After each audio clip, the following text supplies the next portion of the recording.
The Nintendo Switch has easily become my favorite platform to enjoy indie games, so I have a few titles that I know you've probably never heard of that might capture your attention.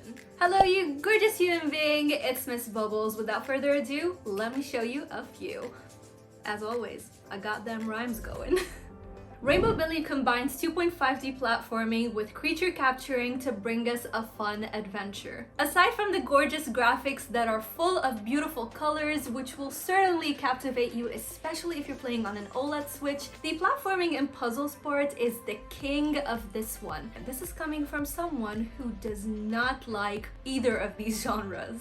The world has been stripped of its color, and it's up to you and your whimsically quirky friends to set sail from island to island, capture creatures, and be the heroes. Once you reach an island, you'll jump and roll your way around, and you might find someone who's open to becoming a member of your team. The creature capture feature, damn the rhymes today, is really fun, and you actually have 60 friends to obtain. You do so through a turn-based confrontation battle where you need to listen to the creature's insecurities and know how to answer them back. Then you can use one of your own creatures to capture the new one. And the good part is that you can choose the difficulty of these confrontations, which I'm always happy to see available. Each new creature requires food and accessories so they can level up and become stronger, and I really appreciate the innovation that has been put into the creature capturing mechanic that we see in a lot of games. I will let you know though, the initial loading screen is pretty long. We're talking about 2 to 3 minutes long. Other than that, it's all smooth sailing,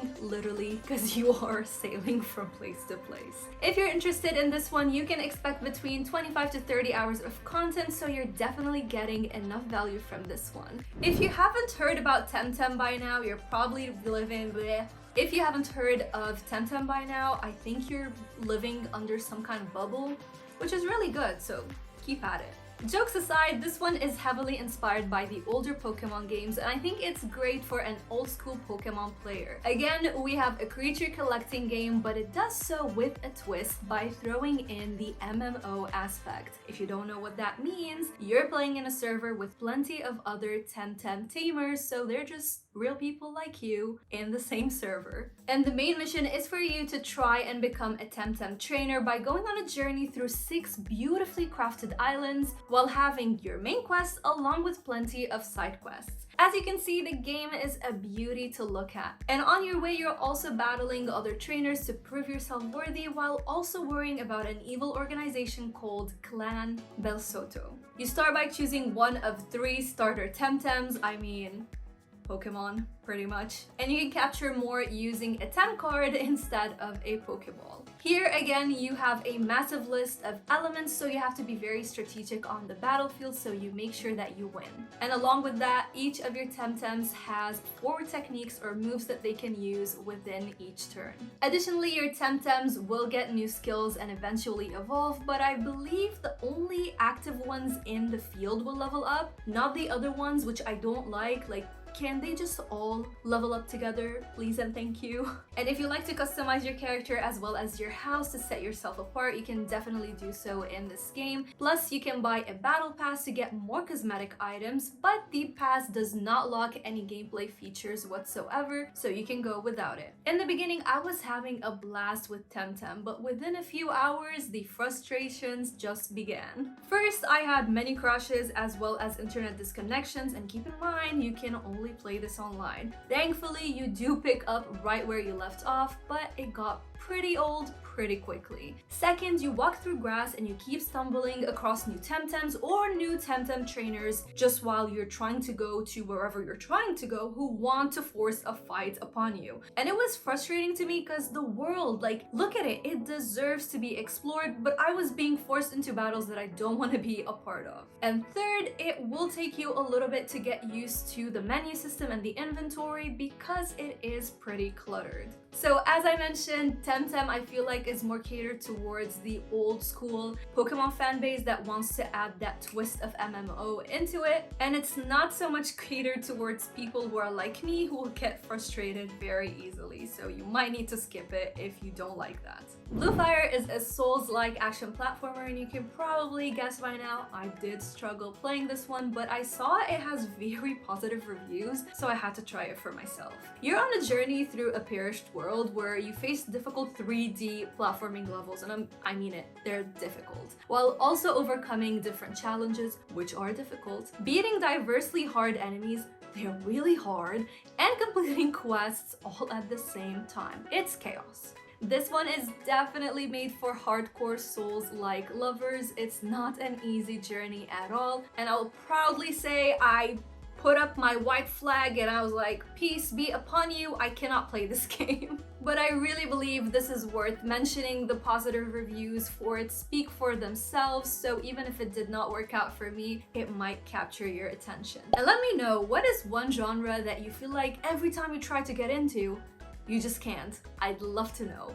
Anno Mutationem is a blast to play, and I feel like more people need to play it right now. This is an action-adventure with RPG elements set in a wonderfully crafted cyberpunk world where you'll experience 2D and 3D art style, and let me tell you, the neon color and lighting in here is chef's kiss. The story is super impressive and it takes a darker tone, but also breaks from it by throwing in humor when possible. But what makes this a seller is definitely the gameplay loop. You have a sizable map to explore with different areas to visit and plenty of shops to use if you want to upgrade your weapons, get unique clothes, as well as craft various items. And to add to that, you have an extensive tree so you can make sure that your character is exactly how you want her to be. And the even better part is the combat, which is extremely smooth and takes place in kind of like a side-scrolling kind of setting. Not only that, but sometimes you'll find yourself just bartending, so you never know what to expect next because the game does an awesome job just keeping things fresh and new and not really letting you know what's gonna happen next.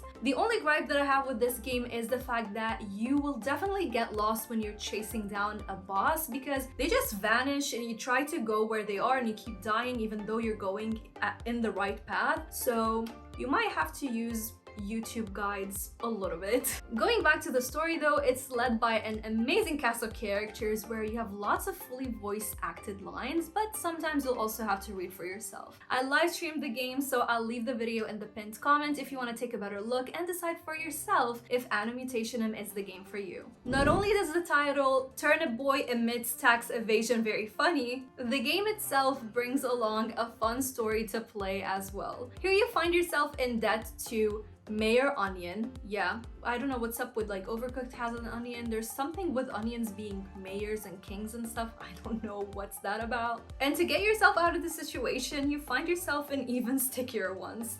You have to take part in different mini games, boss battles, puzzle solving, and meeting other funny vegetables. They're actually very hilarious with their dialogue. So this game offers you some fun dungeons with enemies to beat and treasure to find, growing and harvesting crops to become more powerful, and multiple endings to experience. With this, I would say the one thing that might keep you away from it is that you have very little guidance, so you might get lost like me and just, again, YouTube guides are just the solution to everything. But do keep in mind that this is about a 2-hour-long run, so it's not the most in-depth game out there. Let me ask you, when you know a game is called Cattails, like what comes to your mind? Because to me, I was just plainly confused. Then I finally played it and I understood where the charm is. I mean, if you being able to play a cat and be a part of cat gangs is not enough, there's plenty more on the table for you that will definitely get you interested. This is a unique RPG sim where you hunt for food, you fight against evading cats who are trying to take over your territory, you gather herbs, however you want to say it, and you socialize with different cats. You can even get married and raise your own army of little kittens. Add to that being able to explore different caves to hunt down treasure and leading your own cat colony. This game is definitely worth checking out because it is insane in the best way possible. There was no way that I'm making this game without mentioning Arcade Paradise. You guys, what a fantastic game that made me realize I actually like retro games. Like what? I started live streaming the game and I literally said, I'm not playing any of the arcade games. And there I was, playing nothing but those games.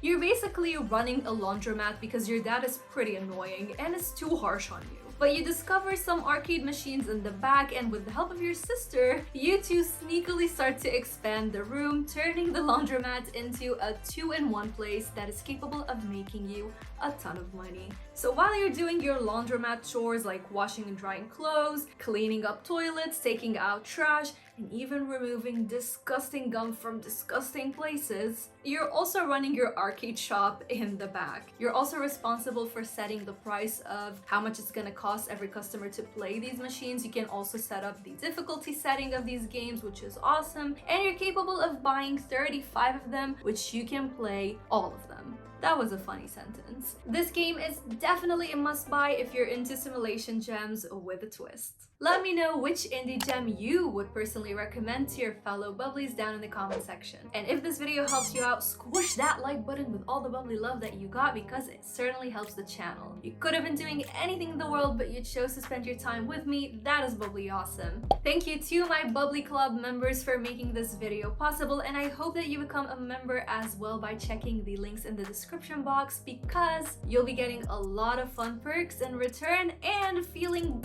very happy because you are a bubbly member. Like, who doesn't want to be part of the bubbly love? Just let me know.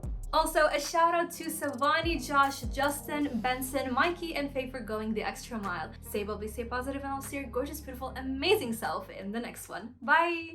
Rainbow Billy brings us 2.5D platforming with some fun Rainbow Billy brings us 2.5D platforming with some fun capture creature. Oh my Jesus.